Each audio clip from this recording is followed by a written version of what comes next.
ಇವತ್ತು ಮಾತನಾಡಬೇಕಾಗಿರ್ತಕ್ಕಂಥ ವಿಷಯ ಅಂತ ಕೇಳಿದ್ರೆ ವಚನಕಾರರ ಸಮಕಾಲೀನತೆ ಅಥವಾ ಸಾರ್ವಕಾಲಿಕತೆ ಕುರಿತು ಮಾತನಾಡಬೇಕು. ಬಹಳ ಮುಖ್ಯವಾಗಿ 800 ವರ್ಷಗಳ ಹಿಂದೆ ಆಗಿರ್ತಕ್ಕಂಥ ವಚನಕಾರರು ಇವತ್ತಿಗೂ ಕೂಡ ಪ್ರಸ್ತುತ ಆಗ್ತಾರೆ. ಇದು ಯಾಕೆ ಸಾಧ್ಯ ಆಯಿತು, ಯಾಕೆ ಸಾಧ್ಯ ಆಯಿತು ಅನ್ನೋದು ಬಹಳ ಮುಖ್ಯವಾಗಿರ್ತಾರೆ.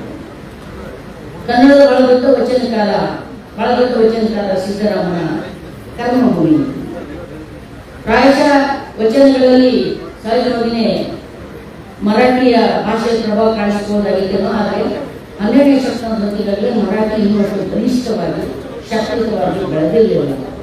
ಹೀಗಾಗಿ ಅದರ ವಚನಕಾರರ ಮೇಲೆ ಭಾಷೆಯ ಪ್ರಭಾವ ಆಗುವ ಸಾಧ್ಯತೆ ಇರಲಿಲ್ಲ. ಅಂದರೆ ಆ ಕಾಲದ ಸಂದರ್ಭದಲ್ಲಿ ಕನ್ನಡ ಆಡಳಿತದಿಂದ ದೂರಿರ್ತಕ್ಕಂಥದ್ದಾಗಿತ್ತು. ಹಾಗಾಗಿಯೇ ವಿದ್ಯೆ ಎಂಬುದು ಅಭ್ಯಾಸದಿಂದ ಕೈಯಲ್ಲಿ, ಅವಿದ್ಯೆ ಎಂಬುದು ಸರ್ವರ ಕೈಯಲ್ಲಿ.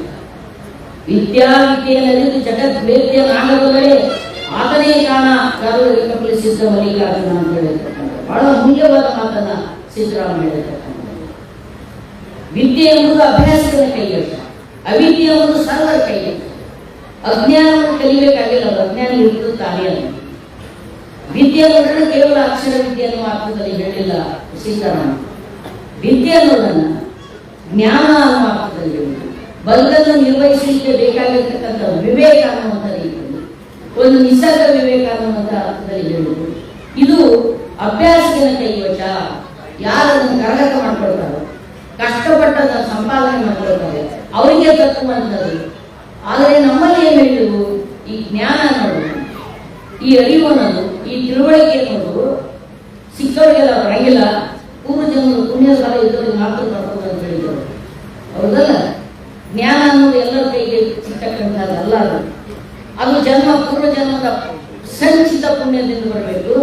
ಆ ಸಂಚಿತ ಪುಣ್ಯ ಯಾರಿಗಾದ್ರೂ ಇರ್ತದೆ ಅಂದ್ರೆ ವೈದಿಕ ವರ್ಣಾಶ್ರಮ ವ್ಯವಸ್ಥೆಯ ಪ್ರಕಾರ ಇರ್ತದೆ. ಬ್ರಾಹ್ಮಣ, ಕ್ಷತ್ರಿಯ, ವೈಶ್ಯ, ಶೂದ್ರ. ಹಿಂಗಾಗಿ ಜ್ಞಾನಕ್ಕೆ ಅಧಿಕಾರಿಯಾಗಿರ್ತಕ್ಕಂಥವರೆಲ್ಲ ಬ್ರಾಹ್ಮಣರು. ಅವರಿಗಲ್ಲದೆ ನಿಮಗೆ ಆ ಪಾರಮಾರ್ಥಿಕ ವಿದ್ಯೆ, ಆ ಪಾರಮಾರ್ಥಿಕ ಜ್ಞಾನವನ್ನು ಬರಲಿಕ್ಕೆ ಸಾಧ್ಯ ಇಲ್ಲ ಅಂತ ಹೇಳಿ ಶತಮಾನಗಳಿಂದ ಜಾತಿ ವ್ಯವಸ್ಥೆಯನ್ನ ಜೀವಂತವಾಗಿಟ್ಟಿರ್ತಕ್ಕಂಥ ಆ ಸನಾತನ ನಂಬಿಕೆಗಳೇನಿದ್ದಲ್ಲ ಅದನ್ನು ಒಡೆದು ಹಾಕಿರ್ತಕ್ಕಂಥವ್ರು 12ನೇ ಶತಮಾನದ ಶರಣ. ಇವತ್ತು ಕೂಡ ಯಾಕೆ ಪ್ರಸ್ತುತ ಆಗ್ತಾರೆ ಅಂದ್ರೆ, ಅವತ್ತಿದ್ದಂಥ ಜಾತಿ ವ್ಯವಸ್ಥೆ ಇವತ್ತು ಪಾಲಿಸ್ಕೊಂಡು ಬಂದೀವಿ. ಅವತ್ತಿರ್ತಕ್ಕಂಥ ಲಿಂಗ ತಾರತಮ್ಯವನ್ನು ಇವತ್ತು ಪಾಲಿಸಿಕೊಂಡು ಬಂದಿದ್ದೀವಿ. ಅವತ್ತಿರ್ತಕ್ಕಂಥ ವರ್ಗ ಸಂಘರ್ಷ, ಶ್ರೀಮಂತ ಬಡವರು ಅನ್ನುವಂಥ ಭೇದಭಾವವನ್ನು ಇವತ್ತಿಗೂ ಕೂಡ ಮುಂದುವರಿಸಿಕೊಂಡು ಬಂದಿದ್ದೀವಿ. ಅವತ್ತಿರ್ತಕ್ಕಂಥ ಮೌಢ್ಯ, ಕಂದಾಚಾರ, ಸ್ವಾರ್ಥ, ನೀಚತನ ಇವತ್ತೂ ಕೂಡ ನಾವು ನಿರ್ವಹಿಸಿಕೊಂಡು ಬಂದಿರೋದ್ರಿಂದ ಆ ವಚನಗಳೆಲ್ಲ ಇವತ್ತಿಗೂ ಕೂಡ ಅವು ಸಕಾಲಿಕವಾಗ್ತವೆ, ಸಾರ್ವಕಾಲಿಕವಾಗ್ತವೆ. ವಚನಕಾರ ಆಗಿರ್ತಕ್ಕಂಥದ್ದು ಪರಮಾರ್ಥದ ಬಗ್ಗೆ ಹೇಳಿದ್ರು, ಅನುಭವದ ಬಗ್ಗೆ ಹೇಳಿದ್ರು. ಪಾರಮಾರ್ಥ ಅನ್ನೋದು ಏನು, ಯಾವುದು ಪಾರಮಾರ್ಥ, ಯಾವುದು ಅಧ್ಯಾತ್ಮ, ಅದನ್ನು ಬಹಳ ಸ್ಪಷ್ಟವಾಗಿ ಹೇಳಿದ್ರು. ಯಾವುದು ಅಧ್ಯಾತ್ಮ? ತನ್ನರಿವೇ ತನಗೆ ಗುರು, ಅರಿವೇ ಗುರು, ಆಚಾರವೇ ಲಿಂಗ, ಜ್ಞಾನವೇ ಜಂಗಮ ಅಂತ ಹೇಳಿರ್ತಕ್ಕಂಥ. ಹೀಗಾಗಿ 12ನೇ ಶತಮಾನದ ವಚನಕಾರಿ ಎದುರಿರ್ತಕ್ಕಂಥ ಅಸಮಾನ ಸಮಾಜ ವ್ಯವಸ್ಥೆ ಏನಿತ್ತು, ಆ ಅಸಮಾನ ಸಮಾಜ ವ್ಯವಸ್ಥೆಯನ್ನ ಸ್ಥಿರೀಕರಿಸಲಾಗಿರ್ತದೆ. ಅದನ್ನ ಲೆಜಿಟಿಮೇಟ್ ಕಾನೂನುಬದ್ಧಗೊಳಿಸಲಾಗಿರ್ತದೆ. ನೀವೆಲ್ಲ ಬಡವರು ಯಾಕಿದ್ದೀರ ಅಂದ್ರೆ ನಿಮ್ಮ ಹಿಂದಿನ ಜನ್ಮದ ಪಾಪದ ಫಲ ಅಂತಾನೆ ಹೇಳಿದ್ರು. ಅದಕ್ಕೆ ಅವರು ಪಾಪ ಪುಣ್ಯ ಯಾವಿಲ್ಲ, ಸುಖ ಬಂದರೆ ಪುಣ್ಯದ ಫಲವೇನೆ, ದುಃಖ ಬಂದರೆ ಪಾಪದ ಫಲವೇನೆ. ನೀವು ಮಾಡಿದರೆ ಆಯ್ಕೆಯನ್ನೇ, ಕರ್ಮಕ್ಕೆ ಕರ್ತವ್ಯ ಏರುತ್ತನ್ನೇ, ಕೂಡಲ ಸಂಗಮ ದೇವ ಯನಗಿ ಪರಿಯಲ್ಲಿ ನೀ ಮಾಡಿ ರೂಪಿಸಿಯ ಸಂಸಾರ ಸಮಯ ಬಳಸುವೆ ಅಂತ ಹೇಳಿರ್ತಕ್ಕಂಥ ಮಾತಿರ್ತಾರೆ. ಸೊ ಹೀಗಾಗಿ ವಚನಕಾರರು ಅವತ್ತು ಬಹಳ ದೊಡ್ಡ ಕ್ರಾಂತಿಯನ್ನು ಮಾಡೋದನ್ನು ನಾವೆಲ್ಲ ಕೇಳಿದ್ವಿ. ಸಿದ್ದರಾಮ ಬಹಳ ದೊಡ್ಡ ಕ್ರಾಂತಿಕಾರಿಯಾಗಿರ್ತಕ್ಕಂಥ ವಚನಕಾರ. ಅವನೇ ಹೇಳಿದ್ರು ಮೊಟ್ಟ ಮೊದಲು, ಪ್ರತಿಯೊಬ್ಬರು ಕೂಡ ಪಾರಮಾರ್ಥ ಜ್ಞಾನವನ್ನು ಪಡೆಯಲಿಕ್ಕೆ ಸಾಧ್ಯ ಇದೆ. ಪ್ರತಿಯೊಬ್ಬರು ಅರಿವಿನ ಅತ್ಯುನ್ನತ ಮಾರ್ಗಕ್ಕೆ ಏರಲಿಕ್ಕೆ ಸಾಧ್ಯ ಇದೆ. ಅವಿದ್ಯೆ ಅನ್ನೋದು ಎಲ್ಲರ ಸರ್ವರ ಕೈಯಲ್ಲಿ, ಅಜ್ಞಾನ ಅನ್ನೋದು ಕರ್ನಾಟಕಕ್ಕಾಗಿ ಇರುತ್ತದೆ. ವಿದ್ಯಾವಿದ್ಯೆಯನ್ನು ಜಗದ್ವೇದ್ಯನಾಗಬಲ್ಲರೆ, ಜಗತ್ತಿಗೆ ಒಂದು ಮಾದರಿ ಆಗುವುದಲ್ಲ, ಜಗತ್ತಿನ ಜನರನ್ನು ಅಪ್ಪಿಕೊಳ್ಳಲು ಸಾಧ್ಯವಾಗುವುದಾದ್ರೆ ಆತನಿಗೆ ನಮಗೆ ಕಪಿಲಿಸಿದ್ದ ಮಲ್ಲಿಕಾರ್ಜುನ ಅಂತ ಹೇಳ್ತಾರೆ. ಹೀಗಾಗಿ ಇವತ್ತು ಸೊಲ್ಲಾಪುರ ಅಂತ ಒಬ್ಬ ಮಹಾನ್ ಅನುಭವಿಯ ನಾಡಿದ್ದು. ಮೊಟ್ಟ ಮೊದಲನೇದಾಗಿ ಲಿಂಗ ತಾರತಮ್ಯ ಕುರಿತು ನಾವು ಪದೇ ಪದೇ ಉದ್ದಕ್ಕೂ ಹೆಸರಿಸಿಕೊಂಡು ಬಂದಿರತಕ್ಕಂಥ ವಚನ ಅಂತ ಹೇಳಿದ್ರೆ, ಹೆಣ್ಣು ಮಾಯ ಎಂಬುದು ಹೆಣ್ಣು ಮಾಯ ಅಲ್ಲ, ಹೆಣ್ಣು ರಕ್ಕಸಿ ಎಂಬುದು ಹೆಣ್ಣು ರಕ್ಕಸಿ ಅಲ್ಲ, ಹೆಣ್ಣು ಸಾಕ್ಷಾತ್ ಕಪಿಲಿಸಿದ್ದ ಮಲ್ಲಿಕಾರ್ಜುನ ಅಂತ ಹೇಳ್ತಾನೆ ಬಂದಿದೆ. ಹೆಣ್ಮಕ್ಳಿಗೆ ಎಲ್ಲ ರೀತಿಯಾಗಿರ್ತಕ್ಕಂಥ ಪಾರಮಾರ್ಥಿಕ ಅಧಿಕಾರವನ್ನು ಕೊಟ್ಟಿರ್ತಕ್ಕಂಥದ್ದು, ಸಾಂಸ್ಕೃತಿಕ ಸಮಾನತೆಯನ್ನು ಸೇರತಕ್ಕಂಥದ್ದು ವಚನಕಾರ ಅಂತ ಹೇಳುವಾಗ ಇದೇ ಸೊಲ್ಲಾಪುರ ಸಿದ್ದರಾಮೇಶ್ವರ ಗುಡಿ ಒಳಗ ಇವತ್ತಿಗೂ ಕೂಡ ಹೆಣ್ಮಕ್ಳಿಗೆ ಒಳಗಿದ್ದಾರೆ.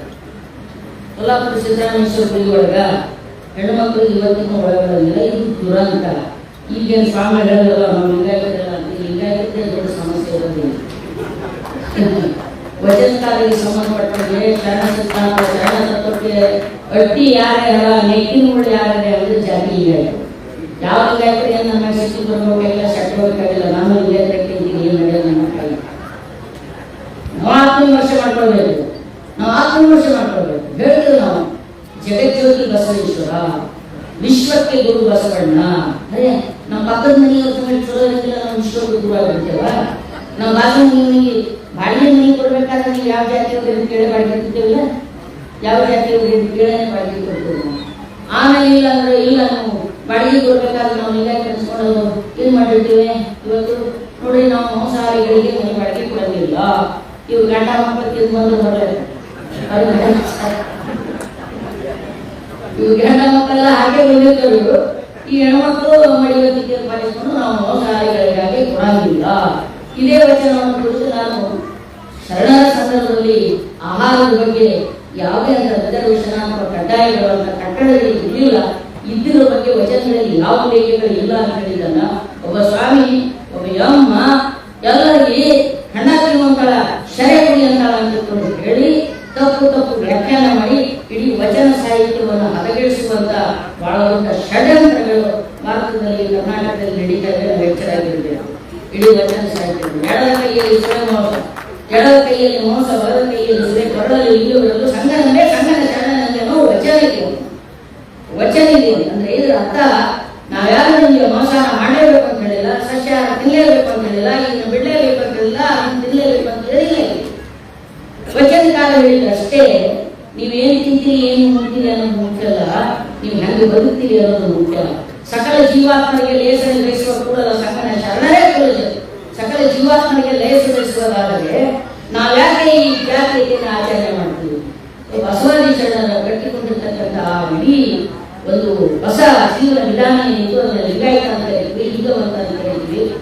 ಎಲ್ಲ ಜಾತಿಯ ಜನ ಸೇರಿ ಕಟ್ಟಿದ್ದು ಮಾಗ ಚೆನ್ನಯ್ಯ, ಮೇಲಕ್ಕಯ್ಯ, ಅಂಬಿಗರ ಚೌಡಯ್ಯ, ಕಲ್ಕೆತ್ತಿ ಗೌಡ, ಸುಳೇಶಂಕರಯ್ಯ, ಸತ್ಯಕ್ಕ, ಒಂದಾಳಿ, ಒಗ್ಗವ್ವೆ, ಮುಕ್ತಾಯಕ್ಕ, ಅಂಬಿಗರ ಚೌಡಯ್ಯ, ಹಡಪದ ಅಪ್ಪಣ್ಣ, ಎಷ್ಟು ಜನ, 770 ಅಮರಗಣಗಳು. ಅವ್ರು ಯಾವ ಜಾತಿ ಲಿಂಗಾಯತ ಇದ್ರೆ ಅವರೆಲ್ಲ ಅಕ್ಕ ಮೊದಲು ಲಿಂಗಾಯತ ಅನ್ನೋದು ಇದ್ದಿದ್ದೇ ಇಲ್ಲ. ಅಲ್ಲಿ ಆರ್ಗಕ್ಕೆ ಲಿಂಗಾಯತ ಅನ್ನೋದು ಅಕ್ಕ ಮೊದಲು ಸಾವಯವ ಲಿಂಗಾಯತ ಇರ್ಬೋದು, ಶೈಲಿ ಇದ್ರು, ಆಗಮಗಳಿತ್ತು, ಎಲ್ಲ ಇತ್ತು, ವೇದಗಳಿತ್ತು, ಪುರಾಣಗಳಿತ್ತು, ಎಲ್ಲ ಇತ್ತು. ಈ ವೇದ ಪುರಾಣವೇ ನಮ್ಮ ಬುದ್ಧಿ ಕಂಟಕ್ಕಾಗಿತ್ತು. ಅದಕ್ಕೆ ಪುರಾಣ ಅನ್ನೋದು ಕುಂಡ ವೃತ್ತಿ, ಶಾಸ್ತ್ರ ಅನ್ನೋದು ಸುಡದ ಸಂತೆ, ತರಕ ಎಂಬುದು ತಗರ ಹೊರಟೆ, ಭಕ್ತಿ ಎಂಬುದು ತೋರುವ ಲಾಭ, ದ್ವೇಷ ಎಂಬುದು ಮೇಲು ತೋರುವ ಲಾಭ ಅಂತ ದ್ವೇಷ ಎಂಬುದು ಮೀರಿದ ಜನವನ್ನು ಹಲವು ಕೇಳಬೇಕಾಗಿತ್ತು. ವೇದ ಆಗಮಗಳೆಲ್ಲ ನಾವು ತೌಡು ಪಟ್ಟು ಹುಟ್ಟಿಂಬೋ ಈ ವೇದ ಆಗಮ ಉಪನಿಷತ್ತುಗಳಲ್ಲಿ ಆಚೆ ಒಕ್ಕಾಟಿ. ಯಾಕೆ ಹೇಳಿದಂದ್ರೆ ಈ ವೈದಿಕ ಸಾಹಿತ್ಯ ಯಾವುದನ್ನು ಸರ್ವಶ್ರೇಷ್ಠ ಸಾಹಿತ್ಯ ಅಂತ ಈವರೆಗೆ ಬೋಧಿಸ್ತಾ ಬಂದಿದೆ. ಅದು ಅಸಮಾನತೆಯನ್ನು ಬಿಟ್ಟರೆ, ಮನುಷ್ಯರ ಒಳಗಡೆ ಪಾಪದ ಭಾವನೆ ತುಂಬುವುದು ಬಿಟ್ಟರೆ, ಮನುಷ್ಯನ ಒಳಗಿನ ಚಿಚ್ಚೇತನವನ್ನು ಚಿಚ್ಚಕ್ತಿಯನ್ನು ಜಾಗೃತಿಗೊಳಿಸುವಂತ ಯಾವ ಮಾತುಗಳಲ್ಲಿ ಇಲ್ಲ. ಆದ ಕಾರಣ ವೇದ ಆಗಮ ಶಾಸ್ತ್ರ ಪುರಾಣ ಇವೆಲ್ಲವೂ ಪುಂಡರ ದೃಷ್ಟಿ ಅನ್ನುವಂಥ ಮಾತನ್ನು ನಾವು ಹೇಳಿಲ್ಲ. ಈ ಮಾತನ್ನ ಶರಣರು ಹೇಳಿದ್ರು. ಶರಣರು ಹೇಳಿದ್ರು ಅದೇ ಮಾತನ್ನು. ಆದಿ ಪುರಾಣ ಅಸುರರಿಗೆ ಮಾಡಿ, ವೇದ ಪುರಾಣ ಭೋಗಿಗೆ ಮಾಡಿ, ರಾಮ ಪುರಾಣ ರಕ್ಕಸರಿಗೆ ಮಾಡಿ, ಭಾರತ ಪುರಾಣ ಗೋತ್ರಕ್ಕೆ ಮಾಡಿ, ಯಮ ಪುರಾಣ ಸಮುದಾಯದಲ್ಲಿ ಅಂತ. ಆದಿ ಪುರಾಣ ಪೌರಾಣಿಕ ಕಥೆಗಳಿತ್ತು, ವೇದ ಪೂರ್ವದ ಕಥೆಗಳೆಲ್ಲ ಇತ್ತು, ಋಷಿಮುನಿಗಳ ಕಥೆಗಳಿತ್ತು. ಅದು ಅಸುರರಿಗೆ ಮಾಡಿ, ಅಸುರರು ರಾಕ್ಷಸರು ನೋಡ್ರಿ. ಸುರರು ಅಂದ್ರೆ ರಕ್ಷಿಸುವವರನ್ನ ನಾವು ರಕ್ಷಣೆ ಕೊಡ್ತಿದ್ದೆವು, ನಮ್ಮವರು ರಾಕ್ಷಸರು ಅಂತ. ರಕ್ಷಕರನ್ನ ರಾಕ್ಷಸ ಮಾಡಿದವರೇ ಆಗಲ್ಲ. ವೈದಿಕ ರಕ್ಷಣೆ ಮಾಡೋರು ನಾವು. ಹೆಂಗೆ ರಕ್ಷಣೆ ಮಾಡೋದು? ನಾವು ಹುಟ್ಟಿದ ಮನುಷ್ಯನಿಗೆ ಬದುಕಲಿಕ್ಕೆ ಬೇಕಾಗಿರ್ತಕ್ಕಂಥ ಅನ್ನ ಬೆಳೆಯೋರು ನಾವು. ಅವನಿಗೆ ಚಳಿ ಮಳೆ ಗಾಳಿ ಬಿಸಿಲಿನಿಂದ ತಡೆಹಿಡಿದ ಬಟ್ಟಿ ನೇಯೋರು ನಾವು. ಕಾಲ ಮಾಡಿ ಚುಚ್ಚಲಾರ್ದಂಗೆ ಕಾಲು ಜಾಯಿಂಟ್ ಮಾಡ್ಲಿಕ್ಕೆ ಚಪ್ಪಲಿ ಹೊಡೆಯೋರು ನಾವು, ಅಡಿಗೆ ಮಾಡ್ಕೊಂಡು ಉಳ್ಳಕ್ಕ ಗಡಿಗೆ ಮಡಿಗೆ ತಯಾರು ಮಾಡ್ತಕ್ಕಂಥ ಕುಂಬಾರು ನಾವು, ಉದ್ಲಕ್ಕ ಬೆದ್ಲಕ್ಕ ಬೇಕಾದ ಗಳ್ಯಾ ನೀರಿ ತಯಾರು ಮಾಡ್ತಕ್ಕಂಥ ಬಡಿಗೆರು ನಾವು, ಕುರ್ಪಿ ಇವೆಲ್ಲ ಮಾಡ್ತಕ್ಕಂಥ ಕಂಬಾರ್ ನಾವು, ಕುಂಬಾರ್ ನಾವು, ಹಟಗಾರ್ ನಾವು, ನೇಕಾರ ನಾವು, ಹೂಗಾರ್ ನಾವು, ಭಜಂತ್ರಿ ನಾವು, ಬಗೆರ್ ನಾವು, ಮಾಲ್ ನಾವು, ಎಲ್ಲ ನಾವು. ನೀವ್ಯಾರಪ್ಪ ಇಲ್ಲಿ? ನೀವೇನ್ ಮಾಡಿದ್ರಿ? ಏನ್ ಮಾಡಿದ್ರಿ ನೀವು? ಮಂತ್ರ ಹೇಳಿದ್ರಿ. ಆ ಮಂತ್ರದಿಂದ ನಿಮ್ಮ ಹೊಟ್ಟೆ ತುಂಬ, ನಿಮ್ಮ ಹೊಟ್ಟೆಯೇ ತುಂಬಿಲ್ಲ. ಈ ಮಂತ್ರ ಪಠಣ ಮಾಡೋದಕ್ಕೆ ಈ ಮುಕ್ತಿ ಗೋತಿ ಅಂತ ಹೇಳಿ ಸುಳ್ಳು ಕತಿ ಕಟ್ಟಿದಲ್ಲ, ಕಾಗಿ ಗುಬ್ಬಿ ಕತಿ. ಈ ಕಾಗಿ ಗುಬ್ಬಿ ಕತಿ ಇನ್ನು ಮುಂದೆ ನಡೆಯಲ್ಲ ಅಂತ ಹೇಳೋದು ವಚನ. ಆ ಕಾಗಿ ಗುಬ್ಬಿ ಕತಿಗಳ ಹೇಳಿನೇ ಒಂದು 3-4 ಪುಸ್ತಕಗಳನ್ನು ಇಟ್ಕೊಂಡು ಇವತ್ತಿಗೂ ಕೂಡ ಜಗತ್ತಿನ ಮೇಲೆ ತನ್ನ ಅಧಿಕಾರ ಜಮಾಯಿಸಲು ಹುಟ್ಟಿರ್ತಕ್ಕಂಥ ವರ್ಣಾಶ್ರಮ ವ್ಯವಸ್ಥೆ ಇತ್ತು.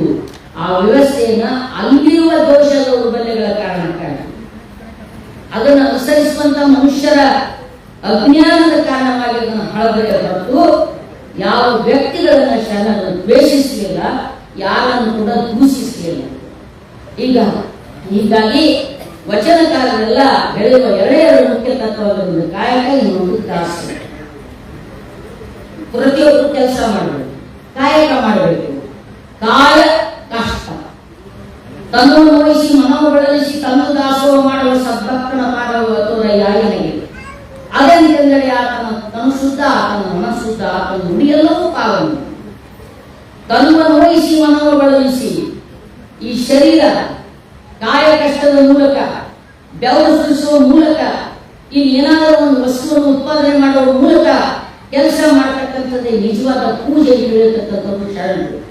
ಪೂಜಾ ಮಾಡೋದು ಒಂದು ಕಾಯಕಲ್ಲ.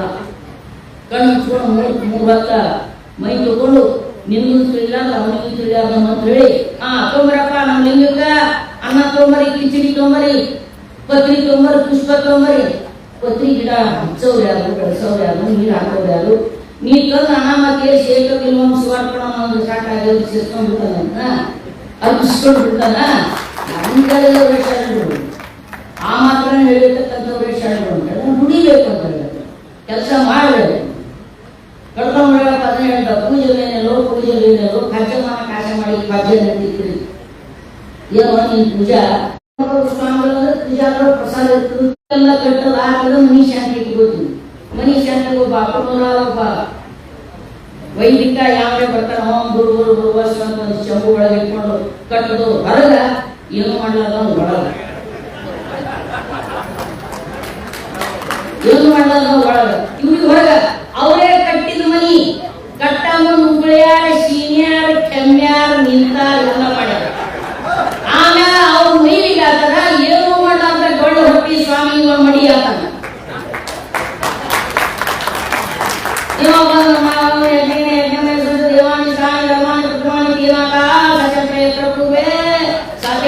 ಸಂತಿ ದೇವ ಏನಾಯ್ತು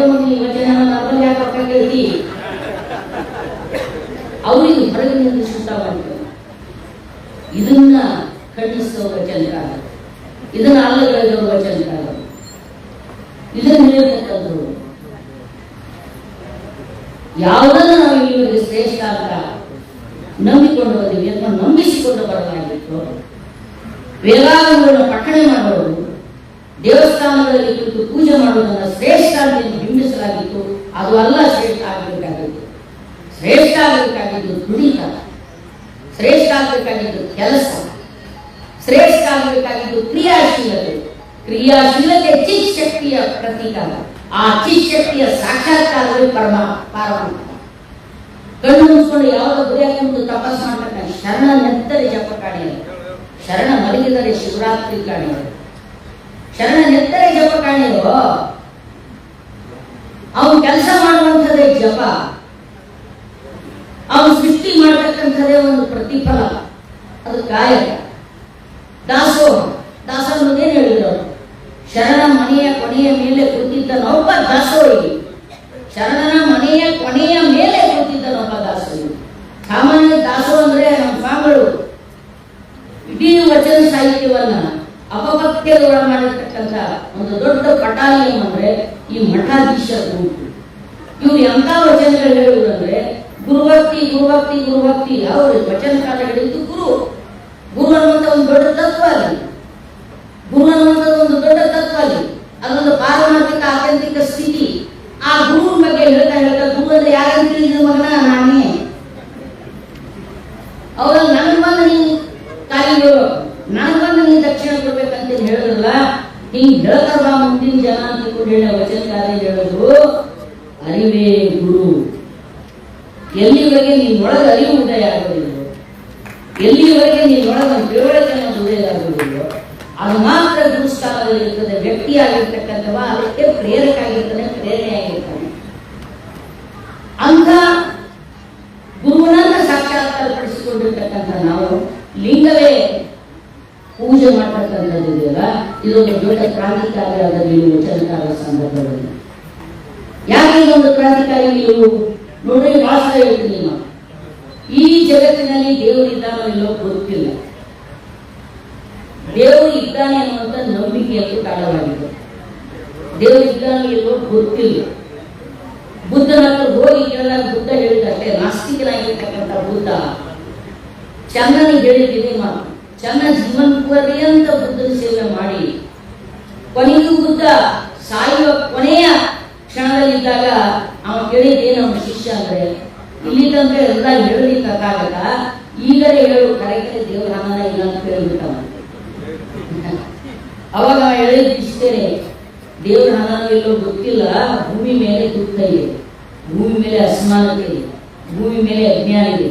ಮೊದಲಿಗೆಲ್ಲ ಸರಿಪಡಿಸೋಣ, ಎಲ್ಲರೂ ಚೆನ್ನಾಗಿ ಸುಖವಾಗಿ ಬದುಕಲಿಕ್ಕೆ ಚಾಲು ಆದ್ರು ಅಂದ್ರ ಆಮೇಲೆ ದೇವ್ರ ಬಗ್ಗೆ ತಲೆ ಕೆಡಿಸ್ಕೊಮ. ಅಲ್ಲಿ ತನಕ ಇದು ವೇಸ್ಟ್, ಅದ್ರ ಬಗ್ಗೆ ತಲೆ ಕೆಡಿಸ್ಕೊಬೇಡ. ದೇವ್ರ ಹಣನೋ ಇಲ್ಲ ಅನ್ನೋ, ನಾ ಏನೋ ಹಣನೂ ಹೇಳಿಲ್ಲ ಇನ್ನು ಅಂತ ಹೇಳಿಲ್ಲ. ಹೌದಂತ ಯಾವ್ದು ಹೇಳಲಿ, ಅಲ್ಲಂತ ಯಾವ್ದು ಹೇಳಿ, ಅಲ್ಲೇ ಹೌದು ಹೌದೇ ಅಲ್ಲ, ಹೌದು ಅಲ್ಲ ಎರಡೂ ಮಾತನೇ ಅಲ್ಲ ಅಂತ ಹೇಳೋ. ಹೌದಂತ ಯಾವ್ದು ಹೇಳಲಿ, ನಾ ಅಲ್ಲಂತ ಯಾವ್ದು ಹೇಳಲಿ, ಅಲ್ಲೇ ಹೌದು ಹೌದೇ ಅಲ್ಲ. ನಾವೈನೋರು ಎಂಬುದು ಹೌದು, ನೀವು ಭಕ್ತರು ಎಂಬುದು ಹೌದು, ನಾವೇ ನೀವು ನೀವೇ ನಾವು, ನಾವೇ ನೀವು ಮಾತನೇ ಅಲ್ಲ. ಶಾಸ್ತ್ರ ಹಿಡಿದು ಹೇಳೋದು ಹೌದು, ಶಸ್ತ್ರ ಹಿಡಿದು ಹೋಗೋದು ಹೌದು. ಶಸ್ತ್ರ ಶಾಸ್ತ್ರ, ಶಾಸ್ತ್ರ ಶಸ್ತ್ರ, ಶಸ್ತ್ರ ಶಾಸ್ತ್ರ ವಸ್ತು ಅಲ್ಲ. ಇದು ಅಧ್ಯಾತ್ಮದ ಗುರುಮಾರ್ಗ, ಗುರುಪಂಥ ನಮ್ಮದು. ವಚನಕಾಲ ಇರ್ತಕ್ಕಂಥದ್ದು ದೈವ ಪಂಥ ಅಲ್ಲ, ದೈವ ಪಂಥ ಅಲ್ಲ. ನಾವೇನಲ್ಲದೆ ನೀ ದೇವನೇ, ಹಸಿ ಗಣ್ಣವನಿಕ್ಕುವೆ, ಆರೈದು ಒಕ್ಕುಡತೆ ಉದಕ ನೀರಿವೆ, ನಾನೇ ದೇವನಲ್ಲದೆ ನೀ ದೇವನೇ ಅಂತ ಅಲ್ಲ. ದೇವ್ರು ನಾನಪ್ಪ. ಯಾಕ ನಾ ದೇವ್ರ ಹಸರಿಗೆ ಅನ್ನ ಕೊಡ್ತೀನಿ, ಗುಡಿಯಾಗ ಹೋಗಿ ಭಜನೆ ಮಾಡೋದಂತೂ ಹೊಟ್ಟಿ ತುಂಬಲ್ಲ. ಈಗ ಎಲ್ಲರೂ ಅನ್ನ ಸಂತರ್ಪಣೆ ಮಾಡಬೇಕಾರೆ ಅದು ಪ್ರಶ್ನೆ ಬೇರೆ. ಅನ್ನ ಸಂತರ್ಪಣೆ ಮಾಡೋರೆಲ್ಲ ರೊಕ್ಕ ಕೊಟ್ಟು ದೊಡ್ಡ ದೊಡ್ಡ ಇದ್ದವರೆಲ್ಲ ರೊಕ್ಕ ಕೊಟ್ಟು ಕಾಸು ಮಾಡ್ತಾರೆ. ಇದ್ದವ್ರು ಯಾರಂದ್ರೆ ಕದ್ದವರೆಲ್ಲ.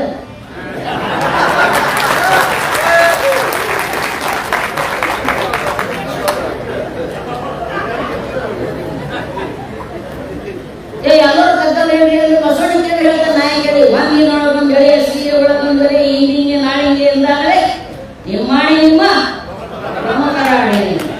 ನೀ ಇವತ್ತು ಮಕ್ಕಳು ಕೇಳ್ಬೇಕು ಅಷ್ಟೇ, ನಿಮ್ಗೆ ಇದಕ್ಕಿಂತ ಹೆಚ್ಚಿಗಿತ್ತು ಅನ್ನೋದು ಕತ್ತಂಗೆ ಹೋಗೋ ಅಲ್ಲ. ಒಂದು ಎಲೆಕ್ಷನ್ ಮಾಡ್ಬೇಕಾದ್ರೆ ನಿಮ್ಮ ಶಾಸಕ ಮಹಾಸನಿಗೆ 1000 ಕೋಟಿ ರೊಕ್ಕ ಬೇಕು. ಎಲ್ಲಿಂದ ತನ್ನ ಕುರ್ಬಿ ಕೆಟ್ಟ ನಿಮ್ಮ ಶಾಸಕ ಯಾರು ರೊಕ್ಕವು? ನಿಮ್ಮದೇ ರೊಕ್ಕ. ರೊಕ್ಕ ಅನ್ನೋದು ಎಲ್ಲಿ ಬರ್ತದೆ? ಶ್ರಮದ ಮೂಲಕ ಬರ್ತದೆ. ಶ್ರಮ ಇಲ್ಲದೆ ರೊಕ್ಕ ಇಲ್ಲ. ಶ್ರಮವೇ ಹಣ. ಶ್ರಮ ಹಣ ರೀ. ಹೌದು, ನಿಮ್ ಯಾವ ಸಾವುಕಾರ 100 ಕೋಟಿ ಬಂದಿರ್ಬೋದು. ಯಾಕೆ 100 ಕೋಟಿ ರೂಪಾಯಿ? ರೂಪಾಯಿ ಅಂದ್ರೆ ಏನವ? ಕಾಗದ. ಕಾಗದದಿಂದ ಏನಾಗಲ್ಲ, ಉಳ್ಳಾಕಲ್ಲ. ಕಾಗದ ಚಳಿ ಹೊತ್ಕೊಳಕ್ ಬರಲ್ಲ. ಕಾಗದ ಈಸ್ಕೊಟ್ಟು ಸುಟ್ಟರು ಚಳಿದ ಬೆಂಕಿ ಕಾಯಲ್ಲ. ಕಾಗದಕ್ಕಿಲ್ಲ ಬೆಲೆ. ಕಾಗದಕ್ಕೆ ಬೆಲೆ ನಿರ್ಮಾಣ ಮಾಡಿರ್ತಕ್ಕಂಥ ಒಂದು ವಸ್ತು. ಆ ಕಾಗದ ಕೊಟ್ರೆ ಯಾರೇ ಜೋಳ ಕೊಡ್ಬೇಕು, ಆ ಕಾಗದ ಕೊಟ್ರೆ ಯಾರೇ ಗೋಧಿ ಕೊಡ್ಬೇಕು, ಆ ಕಾಗದ ಕೊಟ್ರೆ ಕಾರ್ ಕೊಡ್ಬೇಕು, ಆ ಕಾಗದ ಕೊಟ್ರೆ ಬಂಗಾರ ಕೊಡ್ಬೇಕು, ಆ ಕಾಗದ ಕೊಟ್ರೆ ಏನಾದ್ರು ವಸ್ತು ಕೊಡ್ಬೇಕು. ಹಾಗಾದ್ರೆ ಕಾಗದಕ್ಕೆ ಇರ್ತಕ್ಕಂಥ ಕೇವಲ ಚಲಾವಣೆಯ ಮೌಲ್ಯ, ವಾಸ್ತವ ಮೌಲ್ಯ ಅಲ್ಲ. ವಾಸ್ತವ ಮೌಲ್ಯ ಯಾವ್ದಕ್ಕದ ಅಂದ್ರೆ ಜೋಳಕ್ಕದ, ಅಕ್ಕಿಗದ, ಗೋಧಿಗದ, ಮಾಡಿದ ತಾಟಿಗದ. ತಾಟಿ ಎಲ್ಲಿಂದ ಬಂತು? ನಿಮ್ ಸ್ಟೀಲ್ ತಾಟಿ ಎಲ್ಲಿಂದ ಬಂತು? ಮೆಟಲ್ ಎಂದು ಬಂತು. ಮೆಟಲ್ ಎಲ್ಲಿತ್ತು? ಮೆಟಲ್ ಭೂಮಿ ಒಳಗೆ ಇತ್ತು, ಗಣಿಯಲ್ಲೇ ಇತ್ತು. ಅದು ಕಬ್ಬಿಣ ರೂಪದಲ್ಲಿತ್ತು, ಕಲ್ಲು ರೂಪದಲ್ಲಿತ್ತು, ಕಟ್ಟಿ ರೂಪದಲ್ಲಿತ್ತು, ಮಣ್ಣಿನ ರೂಪದಲ್ಲಿತ್ತು, ಯಾವ ರೂಪದಲ್ಲಿತ್ತು. ಅದು ನೈಸರ್ಗಿಕವಾದ ಸಂಪತ್ತು. ಅದು ತನ್ನಷ್ಟಕ್ಕೆ ತಾನೇ ಇದೆ. ಅದು ಸ್ವಯಂಭೂ. ಅದನ್ನು ಯಾರು ತಯಾರು ಮಾಡಿಲ್ಲ. ಕಲ್ಲಿನಲ್ಲಿರ್ತಕ್ಕಂಥ, ಮಣ್ಣಿನಲ್ಲಿರ್ತಕ್ಕಂಥ ಧಾತು ತೆಗೆದು ವಸ್ತುವಾಗಿ ನಿರ್ಮಾಣ ಮಾಡತಕ್ಕಂಥ ಶ್ರಮ. ಹೌದಾ ಇಲ್ಲ? ಭೂಮಿಯಾಗಿ ಕಬ್ಬಿಣ ತೆಗಿಬೇಕಾದ್ರೆ ಅಲ್ಲಿ ಕುಂತು ರುದ್ರಾಭಿಷೇಕ ಮಾಡೋದು ಭೂಮಿಯಾಗಿ ಕಬ್ಬಿಣ ಬರ್ತದೆ. ಏನು ಗಾಯತ್ರಿ ಮಂತ್ರ ಹೇಳೋದು ಬರ್ತದೆ. ಬಂಗಾರ ಹಾಕೊಂಡು ಜಗ ಜಗ ಜಗ ಕುಂಡಿರ್ತೇವೆ ನಾವು. ಹೆಂಗ್ ಬರ್ತದೆ ನೀವು ಬಂಗಾರ? ಬಂಗಾರ ಖಣಿ ಒಳಗ ಲಕ್ಷಾಂತರ ಕಾರ್ಮಿಕರು ಸಾವು ಬದುಕಿನ ನಡುವೆ ಹೋರಾಟ ಮಾಡಿ ಗಣಿ ಒಳಗಿಟ್ಟು ಕಲ್ಲು ಹೊಡೆದು ತೆಗೆದು ಮ್ಯಾಗೇರಿಸಿ ಮ್ಯಾಗ ಕುಟ್ಟಿ ಪುಡಿ ಮಾಡಿ ತೇಜಪ್ ಹಾಕಿ ತೇಜಪ್ ಗಟ್ಟಿ ಮಾಡಿ ತಂದಾಗ ತಳ ತಳ ಬಂಗಾರ ಆಗ್ತದೆ. ಬಂಗಾರ ಮ್ಯಾಗಿ ದೂರಲ್ಲಿ ಬಂಗಾರ. ಒಂದು ತುಳಿ ಬಂಗಾರ ಹೊಡೆದು ಬರಬೇಕಾದ್ರೆ ಒಂದು 100 ಕಾರ್ಮಿಕರು ಗುಟ್ಟಿಗಟ್ಟಲೆ ಬೆವರು ಸುರಿಸಬೇಕಾಗ್ತದೆ. ನೆನಪಿಟ್ಕೊಳ್ಳಿ. ಅಂದ್ರೆ ಬಂಗಾರ ತಯಾರು ಮಾಡಿರ್ತಕ್ಕಂಥದ್ದು ಯಾವುದು? ಬೆವರು. ದೇವಸ್ಥಾನ ನಿರ್ಮಾಣ ಮಾಡಿರ್ತಕ್ಕಂಥದ್ದು ಯಾವುದು? ಬೆವರು. ದುಡಿತ. ಅದಕ್ಕಾಗಿ ಶರಣರು ಮಹಾತ್ಮನಿಗೆ ಕಾಯಕ ಕಾಯಕ ಕಾಯಕದಲ್ಲಿ ನಿರತನಾದರೆ ದುರ್ದರ್ಶನವಾದ ಮರೆಯಬೇಕು, ಲಿಂಗ ಪೂಜೆಯಾದರೂ ಮರೆಯಬೇಕು, ಜಂಗಮ ಮುಂದಿಟ್ಟರು ಹಂಗ ಹರಿಯಬೇಕು. ಇದು ಕಾರಣ ಚಂದ್ರೇಶ್ವರ ಲಿಂಗವಾದ ಕಾಯಕದ ಒಳಗುಂಟು. ಕಾಯಕದ ಕಾಯ ಸಪ್ಪಾದರೂ ಕಾಯಕ ತಂದದ್ದಲ್ಲದೆ ಹೋದದ್ದೆಲ್ಲ ಅನರ್ಪಿತ ಅಂತ. ನೀವೇನು ದೇವರಿಗೆ ನೆಮ್ಮದಿಯಾಗಿ ಕೊಡ್ಬೇಕಂತೀರಲ್ಲ, ನಿಮ್ಮ ಚೇಷ್ಟೆಗಾಗಿ ದೇವರಿಗೆ ನೆಮ್ಮದಿಯನ್ನ ನೀವೇನು ಅರ್ಪಿಸ್ಬೇಕಂತೀರಲ್ಲ, ಅದಕ್ಕೂ ವಚನಕಾರ ಬಹಳ ಚಂದ ಹೇಳ್ಯಾರ. ಭಕ್ತಲ್ಲಿ ಭುವನವನ್ನು ತೋರಿಸಿದ್ರೆ ಲಿಂಗನೂ ಸೋದಿಲ್ಲ, ನಿಮ್ಮ ಅಣ್ಣನೂ ಸೋದಿಲ್ಲ, ಯಾಕೆ ತೋರಿಸ್ತೀಯ ಅಂತ ಕೇಳಿದ್ರು. ಲಿಂಗದ ಬಾಯಿಯೇ ಜಂಗಮ. ಲಿಂಗದ ಬಾಯಿಯೇ ಜಂಗಮ. ಜಂಗಮ ಅನ್ನೋದಕ್ಕ ಲಿಂಗದ ಬಾಯಿಯೇ ಜಂಗಮ. ನಮ್ಮ 100 ರೂಪಾಯಿ ದಕ್ಷಿಣ ಕೊಡ್ರಿ, 1000 ರೂಪಾಯಿ ಕೊಡ್ರಿ ಅಂತ ನೋಡಿ. ಈ ಜಾತಿ ಇವರು ಜಂಗಮರಲ್ಲ. ಅವ್ರಿಗೆ ನಮಗೆ ಸಿಕ್ಕಿಲ್ಲ ಪಾಪ. ಅವರು ಈಗ ಕರೆ ಹೇಳ್ಬೇಕಂದ್ರೆ ಅವ್ರು ಘಟ ಮಾಡಿದ್ದೆ ಲಿಂಗಾಯ್ತು. ಎಪ್ಪ ಬಾಯಪ್ಪ ಕಾಲ್ ಕೊಡ್ಬೇಕ, ಎಪ್ಪ ಬಾಯಪ್ಪ ಕಾಲ್ ಕೊಡು, ಪಾದ ಕೊಡು ಅಂದ್ರೆ ಇವ್ರ ಮಗ ಅದು ಸಾಲಿಗೆ ಬರೋದಿಲ್ಲ, ಮನೆ ಕೊಡೋದಿಲ್ಲ. ಅಮಾಸಿ ಹುಣ್ಣಿ ಅದು ಸಾಲಿಗೆ ಹೋಗಲಿ. ಇವ್ರ ಮನೆಗೆ ದಿನ ಹೋಗಿ ಉಂಡು ಮಗಬಾಗಿ ಕಡ್ಡ.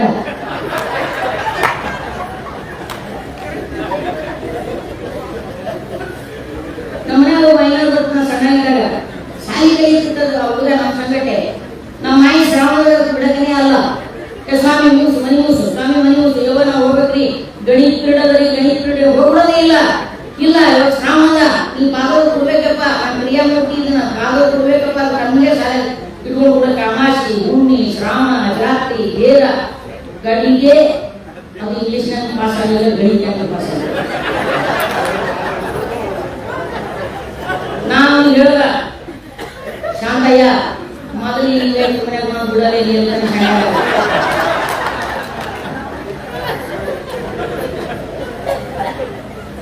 ಇಲ್ಲಿ ಇವಾಗ ನಮ್ಮ ಕಾಯಿಕೆ ಅದ್ರಿ ಪಾದ ಕೊಡ್ಬೇಕ್ರಿ. ಅದು ನಮ್ಮ ಕಾಯಕ ರುಚ ನಿಮ್ಗೆ ಕಾಯಕ ಬೆಳ ಮಾಡ್ಯಾರ. ನಿಮ್ ಕಾಯಕ ಇಡೀ ವಚನದ ಆಶಯ ಮತ್ತು ತತ್ವಗಳನ್ನು ನಾವೆಲ್ಲೋ ಒಂದು ಕಡೆ ತಪ್ಪಿಸ್ತೇವೆ. ಅಂತ ಕ್ರಾಂತಿಕಾರಿಯಾಗಿರ್ತಕ್ಕಂಥ ಮತ್ತು ಸಮದರ್ಶಿತ್ವದಿಂದ ಕೂಡಿರ್ತಕ್ಕಂಥ ತತ್ವಗಳಿರ್ಬೋದು. ಆ ತತ್ವಗಳನ್ನು ನಾವು ಅಳವಡಿಸಿಕೊಳ್ಳಲು ಸಾಧ್ಯವಾಗಬಹುದಾದರೆ ಇವತ್ತು ಯಾವುದನ್ನು ನಾವು ಪ್ರಜಾಪ್ರಭುತ್ವ ಅಂತ ಕರಿತೀವಿ, ಆ ಪ್ರಜಾಪ್ರಭುತ್ವದ ಸಣ್ಣ ಸುರುಗಳನ್ನು ವಚನ ಸಿದ್ಧಾಂತದಲ್ಲಿ ನಾವು ಕಾಣ್ತೇವೆ. ಇವತ್ತಿಗೂ ಯಾಕೆ ಪ್ರಸ್ತುತವಾಗ್ತದೆ? ಸಮಾನತೆಯನ್ನು ಸಾಕ್ತದೆ. ಸಕಲ ಜೀವಾತ್ಮನಿಗೆ ಲೇಸನ ಬಯಸುವ ಕೂಡಲ ಸಂಗನ ಶರಣರೇ ಕೂಡುವ ಸಕಲ ಜೀವಾತ್ಮನಿಗೆ ಲೇಸನ ಬಯಸುವಂತ. ನಮ್ಮಲ್ಲಿ ಸಕಲ ಸಮಾನತೆ ಅನ್ನೋದು ಇಲ್ಲೇ ಇಲ್ಲ. ಎಲ್ಲಿ ಹೇಳಿ ಹೇಳಿದರೆ ನನಗೆ ದೇವರು ಇದ್ದಾನೆ ಎಲ್ಲೋ ಗೊತ್ತಿಲ್ಲ. ದೇವರು ಇದ್ದಾನೆ ಅನ್ನುವಂಥ ನಂಬಿಕೆ ಇದೆ ಜನ. ಆ ದೇವರನ್ನು ಪೂಜಿಸಬೇಕು, ಆರಾಧಿಸಬೇಕು, ಸ್ಮರಿಸಬೇಕು. ತಮ್ಮ ದುಃಖ ನೋವು ಸಂಕಷ್ಟಗಳನ್ನು ಹೇಳ್ಕೊಳ್ಬೇಕು. ಯಾರ್ಯಾರು ಹೇಳ್ಕೊಳ್ಬೇಕು? ಕಾಣದ ದೇವರ ಬಗ್ಗೆ ಹೇಳ್ಕೊಳ್ಬೇಕು. ಪ್ರಾಬ್ಲಮ್ ಏನು ಗೊತ್ತು ನಾನೆಂದ್ರೆ ಅವನ ಒಂದು ದುಃಖ ಹೇಳ್ಕೊಂಡು ಅದಕ್ಕೆ ನಾವು ತಾಸು 2 ತಾಸು ಆಗ್ತೀನಿ ಮೂರನೇ ಯಾವಾಗ ಬಿಡ ಮರ ಹಿಂದಿದೆ ಅಂತ ಕಿಡಿ ಹಚ್ಚಿದೆ ನಿಂದ ಜಗತ್ತಿಗೆಲ್ಲ ಹೇಳ್ತೀನಿ ಎಲ್ಲ ದುಡ್ತಾರಲ್ಲ ಅಂತ ಪ್ರದೇಶ ಹೇಳ್ತೀನಿ. ಆ ಕಲ್ಲಿನ ಹೇಳೋದು ವಾಪೀಸ್ ಏನೋ ಅನ್ನೋಲ್ಲ ಹೇಳ್ತಾರೆ ಹೇಳ್ತಾರೆ ಹೇಳ್ತಾರೆ ಏನು ಅನ್ನಂಗಿಲ್ಲ ದೇವರು. ಅದಕ್ಕೆ ಯಾವಾಗ ವ್ಯಕ್ತಿ ಪ್ರಜ್ಞೆ ಅಥವಾ ವಿಚಾರ ಶಕ್ತಿ ಕುಂಠಿತ ಆಗ್ತದೋ ಅವಾಗ ಅವನಿಗೆ ಗೊತ್ತು ಎಲ್ಲ ನಮ್ಗೇನು ಗೊತ್ತಿಲ್ಲ, ಎಲ್ಲ ಅವನ ಕಡೆ ಕಲಿಯುತ್ತೆ. ಮನುಷ್ಯತನ ಅಸಹಾಯಕತೆ, ಜನರ ಅಸಹಾಯಕತೆ ದೇವರು, ಬೆಳಕಲ್ಲ ದೇವರಾಗಿದ್ದು, ಜನರ ಅಸಹಾಯಕತೆ. ಆದ್ರೆ ಜನ ದೇವರಿಗಾಗಿ ದೇವಸ್ಥಾನ ಕರೆದು ಹೋಗ್ತೀವಿ. ದೇವಸ್ಥಾನದ ಒಳಗಡೆ ನಮ್ಮ ಪ್ರವೇಶ ಇಲ್ಲ, ದೇವರಿಗಾನೆಲ್ಲ ಗೊತ್ತಿಲ್ಲ. ಜನ ದೇವರನ್ನ ಹುಡ್ಕೊಂಡ ದೇವಸ್ಥಾನಕ್ಕೆ ಹೋಗ್ತಿದ್ರು, ಪೂಜೆ ಪುರಸ್ಕಾರದಲ್ಲಿ ಕೊಡುತ್ತಿದ್ರು. ಈ ವೈವಿಧ್ಯಶಾಹಿ ನಿಮ್ಗೆ ದೇವಸ್ಥಾನದಲ್ಲಿ ಪ್ರವೇಶ ಇಲ್ಲ. ಚೌಕಾಮೇಳ ಇದೇ ಮರಾಠಿ ಸಂಘ, ಬಹಳ ದೊಡ್ಡ ಸಂಘ, ಮಹಾಜನಾಂಗಕ್ಕೆ ಸೇರಿದ ಚೌಕಾಮೇಳ. ವಿಠಲ್ ವಿಠಲ್ ವಿಠಲ್ ವಿಠಲ್ ಅಂತ ವಿಠಲ್ ಗುಡಿಯ ಒಳಗೆ ಬಿಡಲಿಲ್ಲ. ಆ ಇಡೀ ವಿಠಲ್ ಇರೋದು ವಾರಿಕೆರೆ ಸಂಪ್ರದಾಯ ಇರ್ತಕ್ಕಂಥದ್ದೇ ದುಡಿಯುವ ವರ್ಗದ ದೇವರು. ಅಲ್ಲಿ ಇವತ್ತು ಪೂರ್ವ ಸನಾತನಿಗಳ ಕಬ್ಜಾ ಬಂದು ಅಲ್ಲಿ ಅಂಗಡಿಗೆ ಯಾರಿಗೆ ಒಳಗೆ ಇಲ್ಲ. ಚೌಕಾಮೇಳ ನೋಡ್ರಿ, ಯಾವಾಗ ದೌಂಡಿ ಇದೇ ದೊಡ್ಡ ಸಂತ. ಇಡೀ ಮರಾಠಿಯಲ್ಲಿರ್ತಕ್ಕಂಥ ಸಾಹಿತ್ಯ ಸಂತ ಪರಂಪರೆ ಸಾಹಿತ್ಯ.